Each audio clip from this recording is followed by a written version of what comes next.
राजनीतिक पार्टी का काम होता है प्रदेश या देश में सौहार्द बनाए रखना, प्रदेश या देश की उन्नति के लिए काम करना।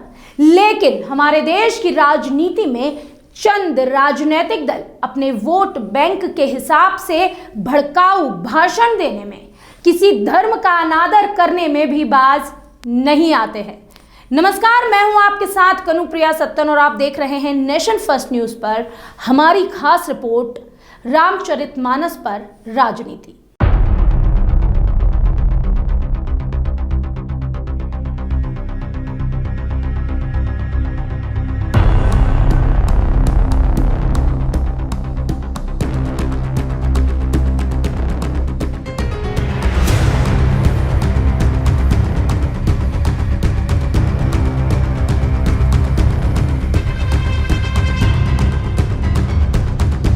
रामचरितमानस पर टिप्पणी और फिर ब्राह्मणों और संतों महंतों पर विवादित बयान देकर चर्चा में आए सपा नेता स्वामी प्रसाद मौर्य को राष्ट्रीय महासचिव बनाकर पार्टी में उनका प्रमोशन किया गया है।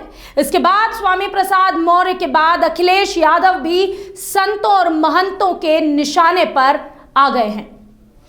इसी बीच हनुमानगढ़ी के महंत राजू दास ने मौर्य को लेकर एक बड़ा बयान दिया, या हम यूं भी कह सकते हैं कि एक विवादित बयान दिया।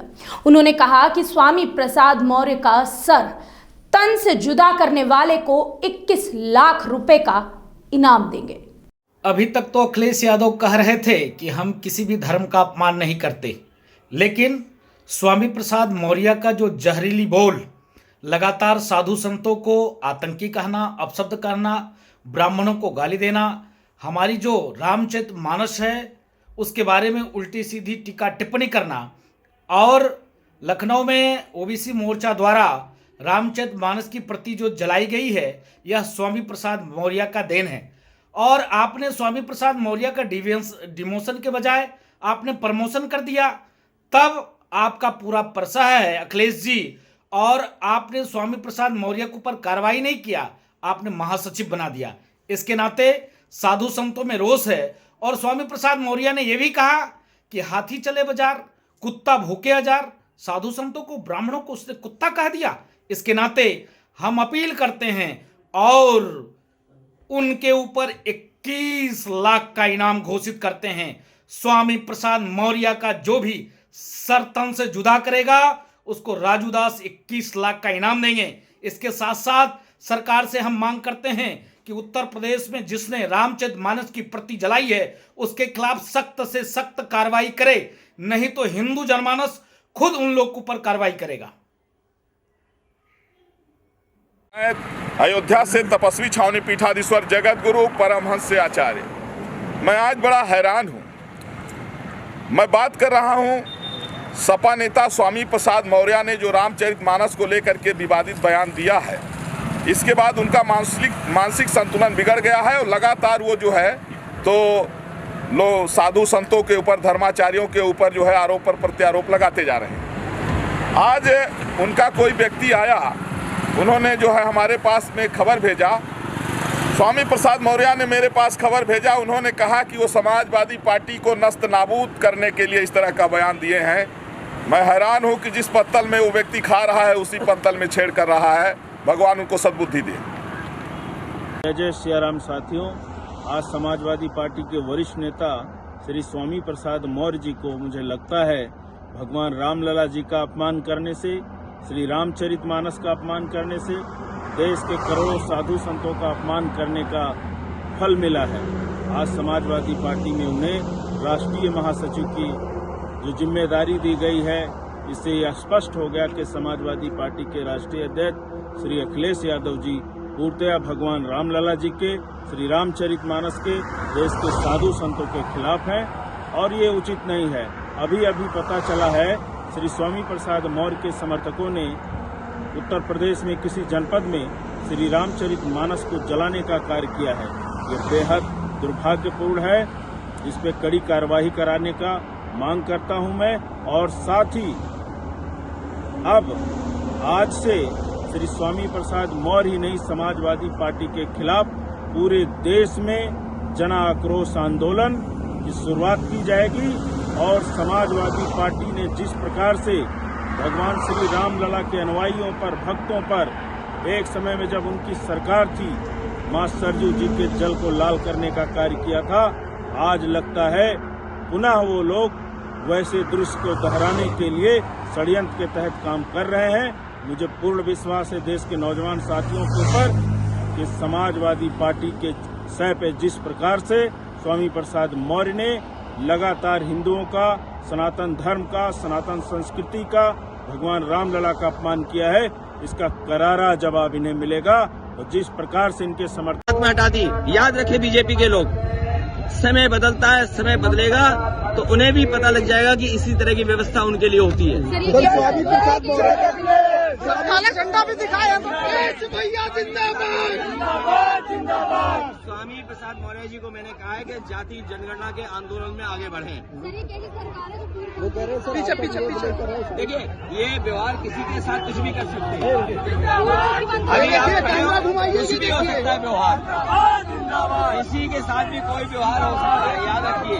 ये बीजेपी के लोग हैं, क्योंकि जाने के लिए बीजेपी की इजाजत लेनी पड़ेगी। बीजेपी बेरोजगारी, महंगाई का मुकाबला नहीं कर पा रही है, इसलिए इस तरह के काम कर रही है। जी, क्या लगता है आपको? क्या बीजेपी को क्या इजाजत लेनी पड़ेगी धार्मिक आयोजनों में जाने के लिए? क्या बीजेपी को इजाजत लेनी पड़ेगी? अब क्या चीज?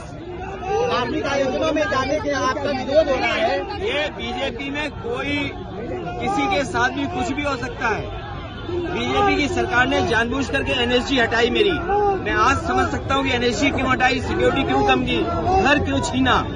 आज मैं समझ सकता हूँ, और आज मैं इसलिए भी समझ सकता हूँ कि जिस घर में मैं रहने गया था उसे गंगा जल से धोया था। आज मैं जब हम बात कर रहे हैं तो देखो बीजेपी के गुंडे आ गए उधर, ये बीजेपी के गुंडे उधर बाईं तरफ घूम रहे हैं। आज अखिलेश यादव से मुलाकात हुई आपकी, तो क्या आज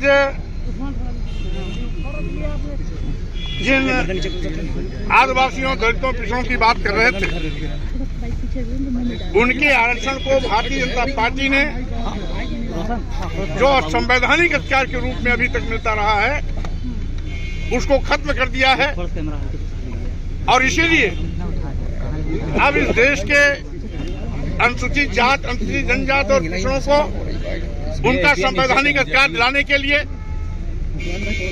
पार्टी रणनीति के तहत सबसे पहले जाति आधारित जनगणना की मांग करेगी, और जाति आधारित जनगणना कराने के लिए केंद्र सरकार को पत्र भी लिखी जाएगी। अब हम लोगों की पूरी ताकत के साथ इस बात को सुनिश्चित करने के लिए रणनीति बन चुकी है कि कैसे भी हो, जो भारतीय संविधान ने इस देश के अनुसूचित जाति, जनजाति और पिछड़े वर्गों को आरक्षण का अधिकार दिया है, भारतीय जनता पार्टी उसको किसी भी हालत में खत्म नहीं कर सकती है। अगर खत्म करेगी तो एक बड़ा आंदोलन होगा, और जो भारतीय जनता पार्टी के सफाई तक के लिए वो कार्यक्रम चलता रहेगा। आपने बयान पे कायम है रामचरित मानस वाले बयान को लेकर क्या बात हुई? उसमें क्या अखिलेश यादव से भी बात हुई? क्या वो भी इस बयान का समर्थन आपके समर्थन में है? अखिलेश यादव जी हमारी पार्टी के राष्ट्रीय अध्यक्ष हैं। उचित अवसर पर वो अपनी बात पूरी तरीके से रखेंगे, और इस समय स्वाभाविक रूप से सभी मुद्दों पर बात हुई है। और अब हमारी रणनीति का दूसरा पहलू इस देश के दलितों, पिछड़ों के आरक्षण को सुनिश्चित कराना, उनको वापस दिलाना, संवैधानिक अधिकार की रक्षा करना रहेगा। मौर्य जी, क्या बयान आपका निजी था? वो सनातन धर्म राष्ट्रीय धर्म है। मुख्यमंत्री ने कहा है कि सनातन धर्म ही इस देश का राष्ट्रीय धर्म है। इस सब का जवाब नेता विरोधी दल के रूप में राष्ट्रीय अध्यक्ष अखिलेश यादव जी विधानसभा में उनके सामने देंगे, जिन्होंने सनातन धर्म की वकालत की है। रामचरित मानस वाला बयान। इस पूरे मामले में हिंदू धर्म के लोगों की धार्मिक भावनाओं को ठेस पहुंची है। उसके बाद नाराज संत समाज ने भी विवादित बयान दिए।